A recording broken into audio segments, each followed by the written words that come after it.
Hello, I'm Leslie Logan, and today we're going to talk about coordination here on the Reformer.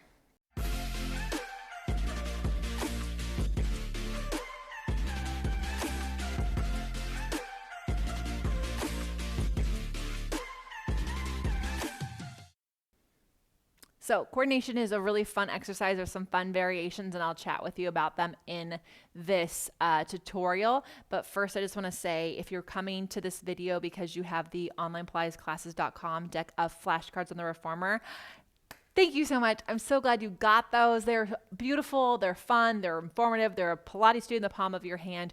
They were inspired by the deck of cards for the mat. So we have been selling hundreds of the mat ones, and we are excited to have the Reformer ones for you. They have prep exercises, they have advancements, they have the super advanced ones. You know where you may be going someday or never get, but just so you know that you have the information that's there. So definitely, if you haven't gotten those, check those out. But let's talk about coordination. It comes after overhead in the order, but that doesn't mean you learn them in that order. In fact, you'll learn coordination way before you learn overhead. And as I mentioned, the overhead tutorial, I'm going to show you how coordination can really help build you to that.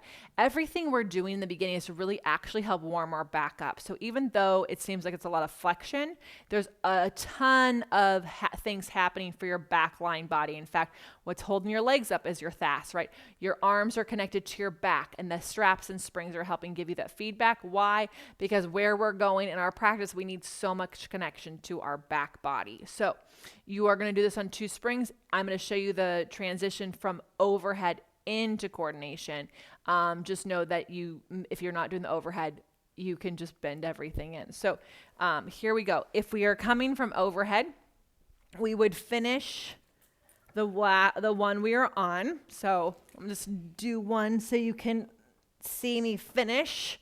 Everything reaches, and then you pull both knees in, bend your elbows, and curl up at the same time. So remember on the footwork that you lifted both feet off at the foot bar at the same time, placed them on?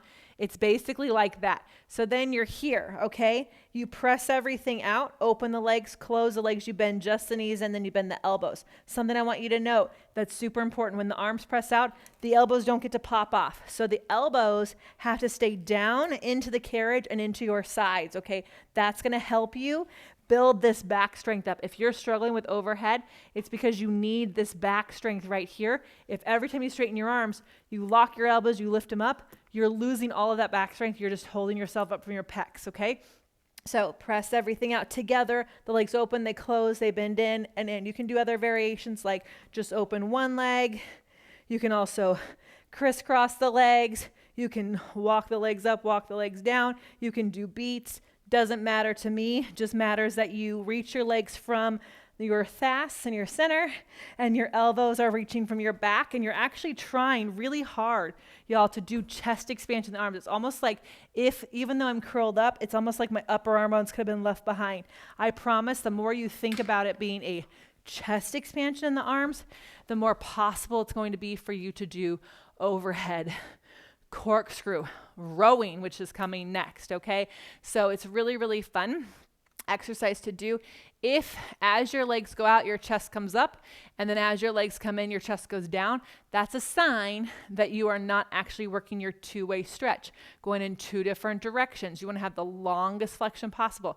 So check yourself. If your legs go out, you need to have that chest curled up and away, right? As the legs come in, it's like you're trying to curl into yourself more so you don't let the weight of your legs knock you down. I don't want your body pushing you around, nor do I want those springs pushing you around. So that is really all good in theory, but if you want to practice it in your body regularly with me, which I truly hope you do, go to onlinepliesclasses.com where we do life better.